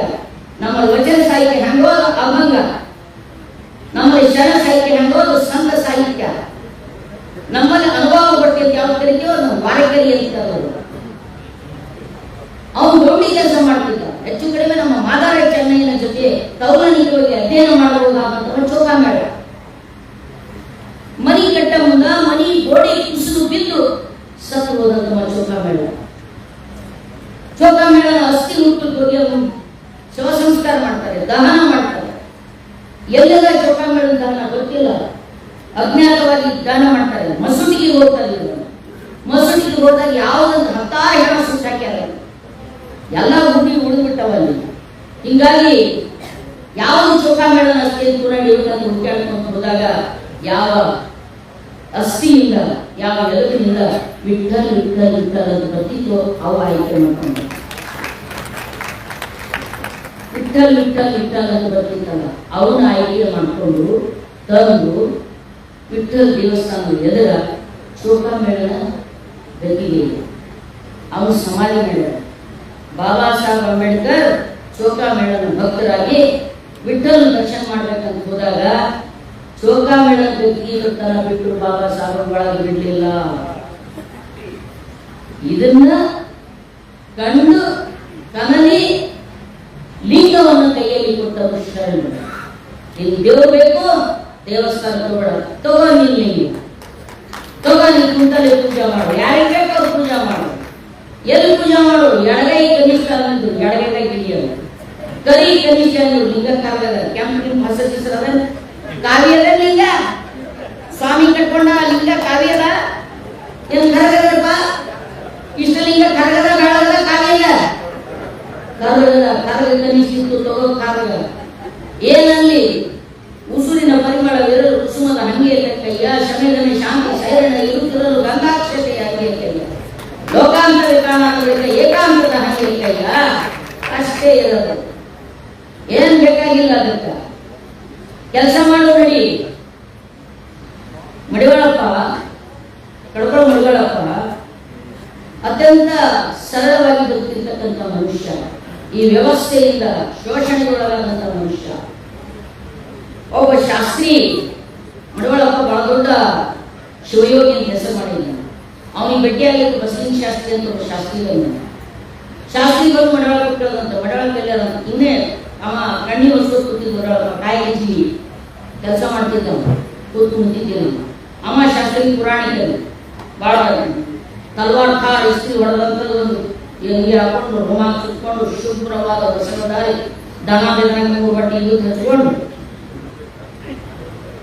3 ಬಟ್ಟೆ ಇಲ್ಲೂ ಹಚ್ಕೊಂಡು ಮಡಿವಾಳಪ್ಪ ಎಲ್ಲೇನೋ ಅಂದ್ರೆ ನೋಡಿ ಮಡಿವಾಳಪ್ಪ ಅವ್ರಿಗೆ ಪರವರಿಗೆ ಹೋಗ್ಯಾರ ಕೂಡ್ರಿ ಅವ್ರು. ನೀವು ಕೂಡ್ರಿ ಅಂತ ಕೂತ ಪ್ರಸಾದ ಟೈಮ್ ಬರೀ ಪ್ರಸಾದ ವ್ಯವಸ್ಥೆ ಮಾಡ್ತೀನಿ ಅಂತೇಳಿ ಅವ್ರಿಗೆಲ್ಲ ಮುಗಿಸ್ತಾ ಮೈ ಕೊಡ್ತಾ ಎಲ್ಲ ಮಾಡೋದು. ಅವ ಮಾತ್ರ ಕಟ್ಟಿ ಹೊಸ್ಕೊತ ಕಸ ಬೆಳ್ಕೊತ ಹೆಂಡಿ ಬೆಳ್ಕೊತ ನೀನು ಕುಂತಿದ್ದಂತ. ಸಂಜೆ ಆಯ್ತು ಬರಲಿಲ್ಲ, ನಾಳೆ ಬರ್ತಾ ತಗೋರಿ ಅಂತ ಮತ್ತೆ ಪ್ರಸಾದ ಮಾಡ್ಬೇಕಲ್ಲ. ಆಯ್ತಪ್ಪ ಏನು ಪ್ರಸಾದಕ್ಕಾಗ ಹುಡುಗಿ ಹೋಳಿಗೆ ತುಪ್ಪ ಅವಾಗೆಲ್ಲ ಮಾಡಿ ಮುಗಿಸ್ಕೊಂಡು ಮರುದಿನ ಮುಂಜಾನೆ ಎದ್ದಂತ. ಮುಂಜಾನೆ ಎದ್ದು ಎಲ್ಲರೂ ಮಡಿವಾಳಪ್ಪ ಬರ್ತಾ ಕುಂಡ್ರಿಯಪ್ಪ, ಹೊರಗಿನವ್ರು ಯಾರೋ ಬಂದ ಮುದ್ದೆ ಮಡಿವಾಳಪ್ಪ ಬಿತ್ಲಿಕ್ಕೆ ಬೇಜ ಬೇಕು, ಬೀಜವೇನಪ್ಪ ನೀನು ಬಲಿ ಅದಕ್ಕೆ ಬೀಜ ಕೇಳಿದ್ ಬಂದೀನಿ ಅಂತ ಯಾವ ರೈತ ಬಂದ. ಅವಾಗ ಗೊತ್ತೈತೆ ಅವ್ನು ಮಡಿವಾಳಪ್ಪ ನೀನು ಮುಂಜಾನೆ ಸಂಜೆ ಮುಗಿಸ್ದವ, ಇವ್ನಿಗೆ ಅಡಿಗೆ ಮಾಡಿ ಕೊಟ್ಟವ, ನೋಡಿದ್ರೆ ಗಮಾನ್ ಕಣ್ಣಂಗೆ ಕಾಣಿಸ್ತಾನ, ಹಳಿದೊಂದು ಧೋತುಕೊಂಡನ, ಅವ್ನ ಹಳಿದೊಂದು ಧೋತುಕೊಂಡನ, ಕೊಳಾಗಿ ಅವ್ರದ್ದು ಲಿಂಗ ಕಟ್ಕೊಂಡನ, ಏನು ಮೈ ತಗೊಂಡಿಲ್ಲ ಮಾಡಿಲ್ಲ, ಇವನ ಹೇಳಪ್ಪ ಅಂತಂದ್ರೆ ಒಂದು ಬರೇ ಸಂಸಾರದಾಗ ಇದ್ದಿಲ್ಲ ಮಗಳಪ್ಪ, ನೀವು ಮಾಯನೇ ಬಿಟ್ಟಿಲ್ಲ ಹೇಳಪ್ಪ. ಅದಕ್ಕೆ ಅವಂತಂದ್ರೆ ಇಲಾಸ್ವಾಮಿ ಮಾಯ ಯಾವ ಹೇಳೋ ಶಾಸ್ತ್ರಿ, ನಿನ್ನ ಆಯತನಲ್ಲಿ ಬಹಳ ಕೈಕಿಸ್ತು, ಒಂದೇ ಮೂರಾಯಿತಿ ಅಂದಿ, ಈ ಒಂದರೊಳಗೆ ಅದನ್ನು ಎಲ್ಲಿಂದ ತಂದಿ ಉತ್ತರ ಹೇಳೋ ನೀ ಮಂದಿ, ಇಲ್ಲದಿದ್ರೆ ಮಾಡುವ ನೀನು ಮಂದಿ ಒಳಗೆ ಚೀನಿ ಅದು. ಇದು ಒಂದು ಪರಂಪರೆ. ಇದರ ಅರ್ಥ ಇಷ್ಟೇ, ಬದುಕಿನ ನಿತ್ಯ ಸತ್ಯಗಳಿಗೆ ಮುಖಾಮುಖಿ ಆಗೋದ್ರ ಮೂಲಕ ನಮ್ಮೊಳಗೆ ನಿಂತಿರ್ತಕ್ಕಂಥ ಅನುಭವ ಗಟ್ಟಿಕೊಂಡದ್ದೇ ಅನುಭವ ಸಾಹಿತ್ಯ. ಆ ಅನುಭವ ಲೋಕ ಬದುಕಿನಿಂದ ವಿದೂರವಾದದ್ದಲ್ಲ, ಅದನ್ನು ಕಟ್ಟಿದವರು ಶರಣರು ಕೊಟ್ಟರು ಲಿಂಗ. ಯಾಕೊಟ್ಟು ಲಿಂಗ? ಹೊರಗಿನ ದೇವಸ್ಥಾನಕ್ಕೆ ಹೋಗಬೇಡ್ರಿ. ದೇವಸ್ಥಾನಗಳಂದ್ರ ಅದು ಶೋಷಣೆ ಮಾಡುವವರ ಫ್ಯಾಕ್ಟ್ರಿ, ಶೋಷಣೆ ಮಾಡುವ ಫ್ಯಾಕ್ಟ್ರಿ. ಆ ಫ್ಯಾಕ್ಟ್ರಿಗೆ ಹೋದ್ರೆ ನೀವು ಮುಗಿಸ್ತಾರೆ, ಮತ್ತೆ ನಿಮ್ಮೊಳಗೆ ಒಂದು ಭಯ ಹುಟ್ಟದೆ. ಭಯ ದೇವರ ಬಗ್ಗೆ ಪ್ರೀತಿ ಹುಟ್ಟಬೇಕಲ್ಲ, ಪ್ರೀತಿ ಹುಟ್ಟಲ್ಲ ಅಂದ್ರೆ ಭಯ ಹುಟ್ಟದೆ. ಬಸವಾದಿ ಶರಣ ಹೇಳೋದು ದಯವೇ ಧರ್ಮದ ಮೂಲವಲ್ಲ, ಈ ಪುರೋಹಿತರು ಹೇಳೋದು ಭಯವೇ ಧರ್ಮದ ಮೂಲವಲ್ಲ, ಭಯವೇ ಧರ್ಮದ ಮೂಲವಲ್ಲ. ಶ್ರಾವಣದಾಗ ಒಪ್ಪತ್ ಮಾಡಿಲ್ಲ, ಅದಕ್ಕೆ ನಮ್ಮ ಮನ್ಯಾಗ ದನ ಎಮ್ಮಿ ಹಾಲು ಕೊಡಲಾಗ್ಯದ. ದಸರಾಗ ಮುಟ್ಟಾದ ಹೆಣ್ಮಗಳು ಒಳಗ ಬಂದಳ, ಅದಕ್ಕೆ ಚೇಳು ಬಂದಾವ. ನಮ್ಮ ಮನೆಯವ್ರು ಮಾಡಿಲ್ಲ, ಅದಕ್ಕೆ ನಮ್ ಕಾಡ್ಲಿಕ್ಕತ್ತದ. ಯಾರು ಹೇಳೋರು? ಈ ಜ್ಯೋತಿಷ್ ಹೇಳೋದ್ರಲ್ಲಿ ಗೊತ್ತಿಲ್ಲ, ದೇವ್ರ ಹೇಳೋದ್ರಲ್ಲಿ ಗೊತ್ತಿಲ್ಲ. ಅವ್ರು ಫಸ್ಟ್ ನಿಮ್ ತಲೆಗೆ ತುಂಬ್ತಾರ, ಶನಿ ತುಂಬ್ತಾರ. ಆ ಶನಿ ತುಂಬಿದ್ರೊಳಗ ನೀವು ಅದೇ ಗಬ್ಬನ ಆಡೋದ್ರೊಳಗೆ ಇರ್ತೀರಿ. ಹೊಸ ಊದಿನ ಕಟ್ಟಿ ತಂದ್ರೆ ಆ ವಾಸನೆ ನಿಮ್ಗೆ ಆಗಲ್ಲ. ನೆತ್ತಿ ನೈತಲ್ಲಿ ವಚನ ಸಿದ್ಧಾಂತ ಒಂದು ಕೊನೆಯ ಮಾತನ್ನು ಹೇಳ್ತೀನಿ. ವಿಶ್ವಕ್ಕೆ ಮಾನ್ಯವಾಗಬಹುದು ಮನ ಅಭಿಮಾನದಿಂದ ಹೇಳಿದ ಮಾತಲ್ಲ. ವಿತಾಲಿಕ್ಸ್ ಲಿಮಿಟೇಷನ್ಸ್ ಆರ್ ದೇರ್. ಮಿತಿ ಇಲ್ಲದ ಯಾವ ಫಿಲಾಸಫಿ ಇರೋದಿಲ್ಲ. ಪ್ರತಿಯೊಂದು ಫಿಲಾಸಫಿ ತನ್ನ ಕಾಲದ ತನ್ನ ಸಂದರ್ಭದ ಒಂದು ಮಿತಿ ಇದ್ದೇ ಇರ್ತದೆ. ಈ ಮಿತಿಗಳ ಆಚೆ ಭವಿಷ್ಯವನ್ನ ನೋಡ್ಲಿಕ್ಕೆ ಸಾಧ್ಯವಾಗಿ ಕೊಟ್ಟಿರುವಂತಹ ಒಂದು ಮಾನವೀಯ ಸೆಲೆ ಏನಿದೆಯಲ್ಲ, ಆ ಮಾನವೀಯ ಸೆಲೆಯ ಪಾತಾಳೆಯ ಮೇಲೆ ನಿರ್ಮಾಣವಾದ ದರ್ಶನಗಳಿದೆಯಲ್ಲ, ಆ ದರ್ಶನಗಳು ಜಗತ್ತನ್ನ ಕೈ ಹಿಡಿದು ನಡೆಸ್ತಾರೆ. ಆ ದರ್ಶನಗಳ ರೂಪವಾಗಿರ್ತಕ್ಕಂಥ ಈ ವಚನ ಸಾಹಿತ್ಯ. ಇವತ್ತು ವಚನ ಸಾಹಿತ್ಯ ಮುನ್ನೆಲೆ ಬಂದ್ರೆ ವಚನ ಸಾಹಿತ್ಯ ಎಲ್ಲ ಕಡೆ ಪ್ರಚಾರ ಆದರೆ ವೈದಿಕರ ದುಕಾನುಗಳು ನಿಲ್ತವ, ವೈದಿಕರ ಬಿಸ್ನೆಸ್ ಅಪ್ಪಾತವ. ಅದಕ್ಕೆ ವೈದಿಕರು ಹೊಸತಂತ್ರ ಶುರು ಮಾಡ್ಯಾರ. ಏನು ಶುರು ಮಾಡ್ಯಾರ ಅಂತ ಕೇಳಿದ್ರ, ವಚನಗಳೆಲ್ಲ ಉಪನಿಷತ್ತಿನ ಮುಂದುವರೆದ ಭಾಗ. ವಚನಗಳ ವೇದಗಳಲ್ಲಿ ಏನದ ಅದೆಲ್ಲ ವಚನದಾಗದ. ವಚನದಾಗಿ ಇರ್ಲಾರ್ದು ವೇದದಾಗಿ ಇರ್ಲಾರ್ದು ವಚನದಾಗಿಲ್ಲ. ವಚನಕಾರರು ಸನಾತನಿಗಳು ಅಂತ ಹೇಳುವಂತ ಕುತಂತ್ರ ನಡೀತಾ ಇದ್ದಾರೆ. Be careful. ಯಾರು 12ನೇ ಶತಮಾನದಾಗ ವಚನಕಾರರನ್ನ ಕಲ್ಯಾಣ ಬಿಟ್ಟು ಓಡಿಸಿದ್ರು, ವಚನಗಳನ್ನು ಬೆಂಕಿಯಾಗಿ ಹಾಕಿ ಸುಟ್ರು, ವಚನಕಾರರ ಹರಯ್ಯ ಹುಡುಗರನ್ನ ಆನೆ ಕಾಲಿ ಕಟ್ಟಿ ಎಳೆಸಿದ್ರು, ಕಣ್ಣು ತಿಕ್ಕಿ ಎಳೆ ಗುಡ್ಡೆ ಮಾಡಿಸಿದ್ರು. ಅದೇ ಸಂತಾನ ಇವತ್ತು ವಚನ ಸಾಹಿತ್ಯವನ್ನ, ಅದರ ಮೂಲ ತತ್ವವನ್ನ ಹಾಳುಗೆಡುವ ವಚನ ಸಾಹಿತ್ಯದಲ್ಲಿ ನಾವು ಯಾರು ವ್ಯಾಖ್ಯಾನ ಬರೀಬೇಕಾಗಿಲ್ಲ. ಅದು ಅತ್ಯಂತ ಸರಳ ಕನ್ನಡದೊಳಗೆ ಯಾರು ಹಿಡಿದು ಓದುವಂತಾಗಿದೆ. ಕಳಬೇಡ, ಕಲಬೇಡ, ವಿಷಯ ಬೇಡ, ಮುನಿಯ ಬೇಡ, ಇದು ನಮ್ಮ ವೇದಗಳಲ್ಲಿದೆ. ವೇದಗಳಲ್ಲಿ ಸತ್ಯ ಮೂಲ, ಪ್ರಿಯ ಸತ್ಯ ಮೂಲ, ಇದನ್ನೆಲ್ಲ ವೇದದಲ್ಲಿ ಹೇಳಿದೆಯಲ್ಲ. ಇವು ಆದರ್ಶಗಳು. ವೇದಕ್ಕಿಂತ ಮೊದಲ ಸುಳ್ಳು ಮಾತಾಡಬೇಡ, ಕರ್ತನ ಮಾಡಬೇಡ, ಮೋಸ ಮಾಡಬೇಡ, ಇದೆಯಲ್ಲಿ ಹುಟ್ಟಿದ ವೇದಗಳನ್ನು ಬೆಳೆದು ಚಾಲು ಇದ್ದಿದ್ದಲ್ಲ. ಜಗತ್ತೆಲ್ಲಿ ಹುಟ್ಟ್ಯದ ಅಲ್ಲಿ ಆದರ್ಶಗಳವ. ಈ ಮಾತುಗಳನ್ನು ಹೇಳಿದ್ದಾರೆ, ಅದು ವೇದಗಳು ಒಳಗೊಂಡಿದ್ದಾರೆ.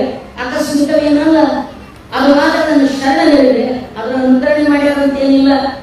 ಆದರೆ ವೇದಗಳಲ್ಲಿರುವ, ನಾನು ವೇದಗಳ ವಿರೋಧಿ ಅಲ್ಲ, ವೇದಗಳಲ್ಲಿ ಇರ್ತಕ್ಕಂಥ, ಆಗಮಗಳಲ್ಲಿ ಇರ್ತಕ್ಕಂಥ, ಪುರಾಣಗಳಲ್ಲಿ ಇರ್ತಕ್ಕಂಥ ವರ್ಣಾಶ್ರಮ ವ್ಯವಸ್ಥೆಯನ್ನು ಲೆಜಿಟಿಮೈಟ್ ಮಾಡುವ, ಕಾನೂನುಬದ್ಧಗೊಳಿಸುವ ಕುತಂತ್ರ ಇದೆಯಲ್ಲ, ಆ ಕುತಂತ್ರಗಳನ್ನೇ ಶರಣರ ಬಗ್ಗೆ ಹೇಳಿದ್ರು. ಎಲ್ಲ ಕೆಳಜಾತಿ ಕೆಳ ಸಮುದಾಯದವರು ಕೂಡಿ ಕಟ್ಟಿಕೊಂಡಿರ್ತಕ್ಕಂಥದ್ದೇ ಲಿಂಗಾಯತ, ಅದೇ ವಚನ ಸಾಹಿತ್ಯ. ಇಲ್ಲಿರ್ತಕ್ಕಂಥ ಎಲ್ಲಾ ಲಿಂಗಾಯತರು ತಿಳ್ಕೊರಿ, ನಾವು ಮಾಜಿ ಅಸ್ಪೃಶ್ಯರು, ಹಾಜಿ ಲಿಂಗಾಯತ, ಇದು ಸಾಕ್ಷಿ ತಿಳ್ಕೋದು. ಏನಾರ ಹೋರಾಟ ಮಾಡೋದಿದ್ರೆ ನಾವು ಮಾಗಿಯ ಪುರುಷರಿಗೂ ನಮಗೊಂದು ಮೀಸಲಾತಿ ಕೊಡಕ್ಕೆ ಏನಾರು ಮಾಡಾಕತ್ರಿ. ಆದರೆ ನಾವು ಮೇಲನೆಯ ಭಾವದಿಂದ ನರಳಬೇಕಾಗಿಲ್ಲ, ಅವರನ್ನು ಕೀಳನೆಯ ಭಾವದಿಂದ ದೂರಿಡಬೇಕಾಗಿಲ್ಲ. ಎಲ್ಲ ಜನರನ್ನು ಅಪ್ಪಿಕೊಂಡು ಹೋಗುವಂತಹ ಈ ವಚನ ಸಾಹಿತ್ಯ ಇದೆಯಲ್ಲ, ದೇವರ ಅಸ್ತಿತ್ವವನ್ನು ಕಾಯದ ಕಳವಳ ಕಂಜಿ ಕಾಯಯ್ಯ ಎನ್ನನು, ಲೋಕದ ದಂದುಗೆ ಕಂಜಿ ಈಯಯ್ಯ ಎನ್ನನು, ಪರರ ಬೇಳೆನು ನಿಮ್ಮ ಹಾರನು ನಿಮ್ಮಾಣೆ ಕೂಡಲು ಸಂಗಮ ಬೇಕಿಲ್ಲ. ಎಲ್ಲ ಕಾಯಕದಾಗ ನನ್ನ ಕೈಯ ಕೆಲಸ ಇರೋದಂತ ದೇವ್ರದ ಸಂಘಟನೆ ಏನು ಕೆಲಸ ಇಲ್ಲ, ದೇವ್ರಿಗೆ ನನ್ನಲ್ಲಿ ಏನು ಕೆಲಸ ಇಲ್ಲ. ಶಿವ ಎಂಬ ಮಂತ್ರ ಸ್ಮರಣಿ ಭವಭಾವಿ ದಾಟೋತ್ತರಣಿ ಶಿವನ ನೆನೆಯುವವನಿಗಳ ಇವನಿಗೆ ಯಾರೋ ಮಂತ್ರ ಅನಿಸೋಲ್ಲ. ಯಾವ ಕಾಯಕ ಮಾಡಲ್ಲ, ಯಾವ ಕೆಲಸ ಮಾಡಲ್ಲ, ಯಾವ ದುಡಿಯಲ್ಲ, ಯಾವ ಬೆವರು ಸುರಿಸಲ್ಲ, ಅವನಿಗೆ ಬೇಕು ದೇವರ ದಿಂಡ್ರ. ದುಡಿಯೋನಿಗೆ ಬೇಕಾಗಿಲ್ಲ, ದೇವರು ಬೇಕಾಗಿಲ್ಲ, ದಿಂಡ್ರು ಬೇಕಾಗಿಲ್ಲ. ನಾ ದೇವನಲ್ಲಿ ನೀ ದೇವನೇ, ಶಿವ ನಿನ್ನಲ್ಲಿ ಹಾನ ನೀ ನೋಡಿಲ್ಲ, ಎಲ್ಲಿ ಹುಡುಗಿದ್ರು ತಮ್ಮ ಎಲ್ಲೆಲ್ಲಿಲ್ಲ, ತೆರಿಗೆ ಕೆಲಸ ಮಾಡಿ ಕಾಲ ಮೇಲೆ ಮಾಡಿ ಜೋಡಿ ಆಡಿದಾರಿಲ್ಲ. ಅನೇಕ ವಚನಗಳಿಗೆ ಯಾರು ವ್ಯಾಖ್ಯಾನ ಕೊಡಬೇಕಾಗಿಲ್ಲ. ಪ್ರತಿಯೊಬ್ಬರು ಓದಲಿ, ಓದೋರಿಗೆಲ್ಲ ನಡೀತದೆ ವಚನ. ಸೋಲಾಪುರ ಜನರಿಗೆ ಕನ್ನಡ ಬರಂತಲ್ಲ, ಆ ಚಂದ ಕನ್ನಡ ಬರ್ತದೆ, ನಮಗಿಂತ ಚಂದ ಕನ್ನಡ ಮಾತಾಡ್ತಾರೆ. ಅವರು ಕೂಡ ವಚನಗಳನ್ನ ಓದೋದ್ರ ಮೂಲಕ ಅದರ ಸಾರ್ವಕಾಲಿಕತೆಯನ್ನು ಮತ್ತೆ ಮತ್ತೆ ಆತ್ಮಸಾತ್ ಮಾಡಿಕೊಳ್ಳಬೇಕಾದ ಮತ್ತು ವಚನ ಸಾಹಿತ್ಯ ನುಡಿಯುವವರ ಸಾಹಿತ್ಯ ಅದನ್ನು ಉಳಿಸಿಕೊಳ್ಳಬೇಕಾದ, ತಿರುಚದಂತೆ ನೋಡಿಕೊಳ್ಳಬೇಕಾದ ಒಂದು ಸಾಮಾಜಿಕ ಜವಾಬ್ದಾರಿ, ಸೈದ್ಧಾಂತಿಕ ಜವಾಬ್ದಾರಿ, ಐತಿಹಾಸಿಕ ಜವಾಬ್ದಾರಿ ನಮಗೇನಿದೆ. ಅದರಿಂದ ನಾವ್ಯಾರು ಮುಖ ತೆಗೆದುಕೊಂಡಿಲ್ಲ. ವಚನಗಳನ್ನು ಮೈಲಿಗೆ ಮಾಡಲು ಬಿಡುವುದಿಲ್ಲ, ವಚನ ಸಾಹಿತ್ಯವನ್ನು ತಿರುಚಲು ಬಿಡುವುದಿಲ್ಲ. ಪ್ರಾಣ ಕೊಟ್ಟಾದರೂ ವಚನ ಸಾಹಿತ್ಯ ಉಳಿಸ್ತೇವೆ. ವಚನಗಳ ತಿರುಚುವ ಕಾಲ ಹೋಯಿತು. ಕೂಸು ವಚನ ಮಾಡ್ತಾ ವಚನ ಬಗ್ಗೆ ಹೇಳ್ತದೆ. ನಿಮ್ಮ ಸುಳ್ಳು ಕಾಗಿ ದುಡಿ ಕಟ್ಟಿ ಕೆಲವರು ಯಾರೂ ಇಲ್ಲ ಅನ್ನೋದನ್ನು ಹೇಳಿಕ್ಕೆ ಸಾಕಾಗಿರ್ತದೆ ನಮ್ಮ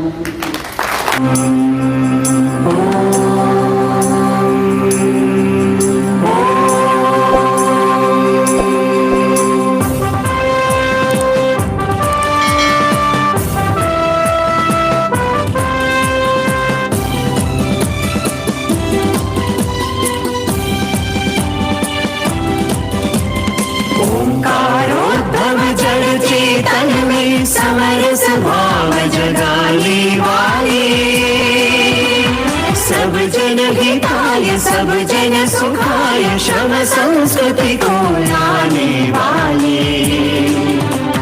शरणों के शरण श्री बसवेश श्री बसवेश दीन दलित में निज अभिमान जगाने वाले, स्त्रियों को सम सम्मान दिलाने वाले, अंतरंग बहिरंग शुद्ध कर लिंगांग समरस दर्शाने वाले। शरणों के शरण श्री बसवेश श्री बसवेश अनुभाव संसद में सम समाज रच कर, समता कायक भक्ति का संदेश सुना, लोकानुभव में शिवानुभव का जग को दर्शन कराने वाले। शरणों के शरण श्री बसवेश श्री बसवेश ज्योति जलाकर अंध अज्ञतम हर, वचनामृत घन अविरल बरसाने वाले। शरणों की शरण श्री बसवेश श्री बसवेश